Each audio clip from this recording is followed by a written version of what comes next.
Today I'm going to show you how to make a super easy 100% pure beeswax candle. You'll need pure beeswax, a glass container or jar, some candle wicks, a thermometer, a heat-safe glass container to melt the wax in, a pot, and something to stir with.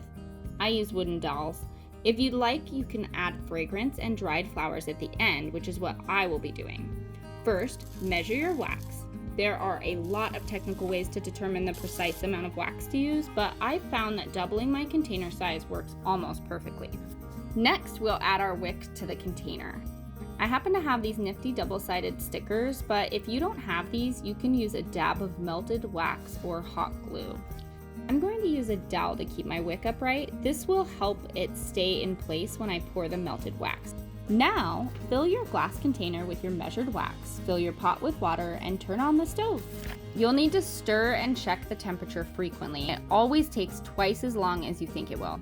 That's just science. Once it gets going, you'll want to watch to make sure the temperature remains between 155 and 175 degrees Fahrenheit. I know you're thinking, when can I add the fragrance? Essential oils are volatile oils, which means they evaporate really fast. You want to refrain from adding scent until the wax is completely melted and the temperature is between 160 and 165. No hotter, no cooler. Save this step until right before you pour. Now for the fun part, pouring. Careful, it's hot. Now look how pretty that is. It looks just like a bowl of honey. Allow this to dry for a while. Again, twice as long as you think it will. If you're adding flowers, add them when it's 80% hardened. You don't want anything too big because, well, fire burns things. An entire rosebud could definitely burn your house down, so proceed at your own risk. I put this pretty candle on my entryway. Now I'll just wait for all the compliments.